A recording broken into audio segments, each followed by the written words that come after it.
Tabii üniversiteler sadece eğitim, araştırma yapan kurumlar değil, aynı zamanda toplumun sorunlarına dokunan, toplumun ihtiyaç duyduğu bütün alanlarda hizmet veren kurumlar. Bilim Kafe etkinliği olarak Gazi Osman Paşa Köyü'ne geldik. Üniversitemizin bir yıldır yürütmüş olduğu kırsalda ağız diş bakımına engelsiz erişim projesi kapsamında bugün Gazi Osman Paşa Köyümüzdeyiz. Çok anlamlı ve güzel bir proje. Biliyorsunuz engelli ve yaşlı vatandaşlarımızın ağız diş bakımı için hastaneye ulaşmalarında zorluklar yaşanıyor. Üniversiteler bilindiği gibi sadece eğitim, öğretim ve araştırma yapan kurumlar değil, aynı zamanda toplumun her bir ferdine dokunan kurumlar olmalı. İşte bu misyon gereği biz de başta sağlık olmak üzere ve tarım alanda onlarca toplumsal katkı faaliyeti yapıyoruz. Burada aynı zamanda vatandaşlarımız bu hizmetten faydalanırken öğrencilerimiz de uygulama yapma imkanı buluyorlar.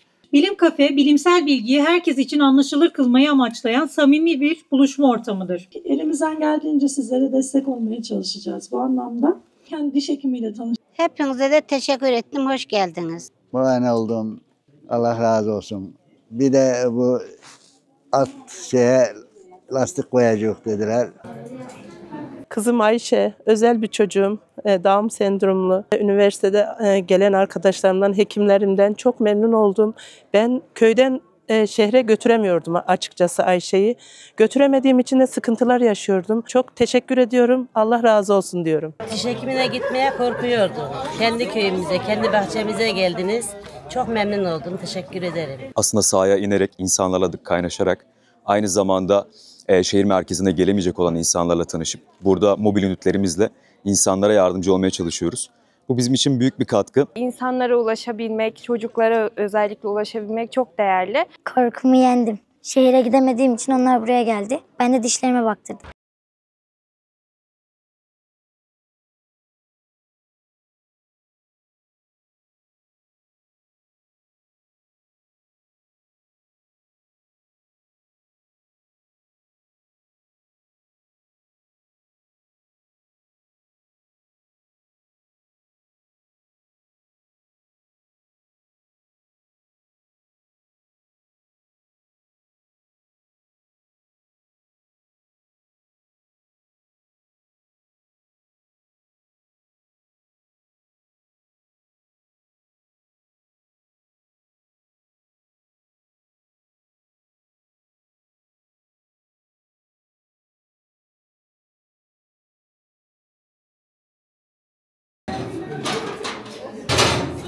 Tamam.